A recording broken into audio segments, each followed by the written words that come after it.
నమస్తే, నేను Vamshi. Welcome to news chips. Bharateeyudu cinema ఎంత హిట్ అయిందో మనందరికీ తెలుసు. ఒక రకంగా హిట్ అనే దానికన్నా ప్రజల్లో చైతన్యం కలిగించిన సినిమాగా మనం చెప్పుకుంటాం. అప్పట్లోనే అవినీతి అనే సబ్జెక్ట్ను తీసుకొని చక్కగా తెరకెక్కించారు శంకర్.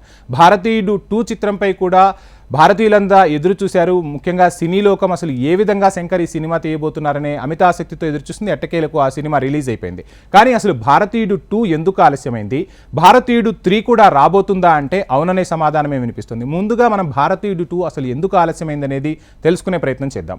భారతీయుడు మొదటి భాగంలోని క్లైమాక్స్ సీన్కు సీక్వెల్ తీసేంత స్టఫ్ ఉన్నప్పటికీ చాలా ఏళ్ల పాటు ఆ ఆలోచన ఎవరికీ రాలేదట.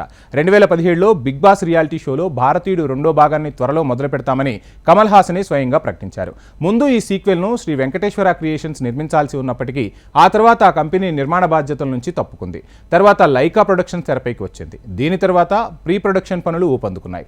శంకర్ చిత్రాలకు సహజంగా ఏఆర్ రెహమాన్ సంగీతం అందిస్తారనే విషయం మనలో చాలా మందికి తెలుసు. కానీ ఈ సినిమాకు అనిరుద్ మ్యూజిక్ సమకూర్చారు. అనేక కారణాల వల్ల సినిమా ప్రొడక్షన్ లేట్ అవుతూ వచ్చిందట. ఈ సినిమా చిత్రీకరణ 2019లో మొదలైంది.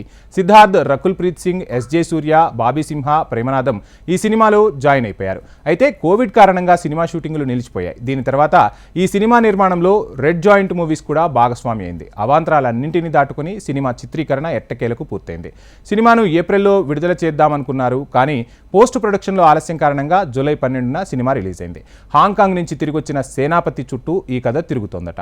తన వీడియోల ద్వారా దేశంలో జరుగుతున్న అవినీతిని బయటపెడుతున్న చిత్రం అరవిందన్తో సేనాపతి చేతులు కలుపుతాడు. భారతీయుడు 3 3వ భాగానికి సంబంధించి కూడా తొందరలోనే విడుదల చేస్తామని మేకర్స్ ప్రకటించారు. ఇప్పటికే 3వ భాగం కూడా 80% షూటింగ్ పూర్తయిందనే వార్తలు కూడా సినీ వర్గాల్లో వినిపిస్తున్నాయి. మరికొన్ని రోజుల చిత్రీకరణ మాత్రమే మిగిలి ఉందని చెప్తున్నారు. ఇక 3వ భాగాన్ని 2025లో విడుదల చేయనుంది చిత్ర యూనిట్.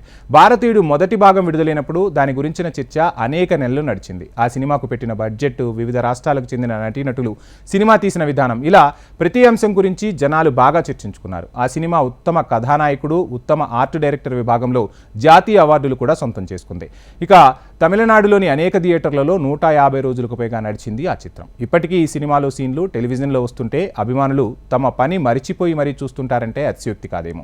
28 ఏళ్ల తర్వాత భారతీయుడు 2 సినిమా విడుదలైంది. మరి ఈ సినిమా ఎలాంటి అనుభూతిని ప్రేక్షకులు మిగిలించింది అనేది తెరపైనే చూడాలి. సో ఏది ఏమైనా శంకర్ ఒక సినిమా తీశారు అంటే ఒక దృశ్య కావ్యంగానే మనం చూడాల్సి ఉంటుంది. భారీ బడ్జెట్తో సినిమా తీస్తూ ఉంటారు. సినిమా కన్నా కూడా ఒక పాటను కూడా శంకర్ బడ్జెట్ ఎక్కువే పెట్టి తీస్తారు అనేది మనందరికీ తెలుసు. ఏది ఏమైనా భారతీయుడు 3 కూడా రాబోతూ ఉంది. మరి అది ఎలా ఉండబోతుంది అనేది త్వరలోనే మనం చూడబోతున్నాం. ఇది ఇవాల్టి news chips. Please subscribe HM TV.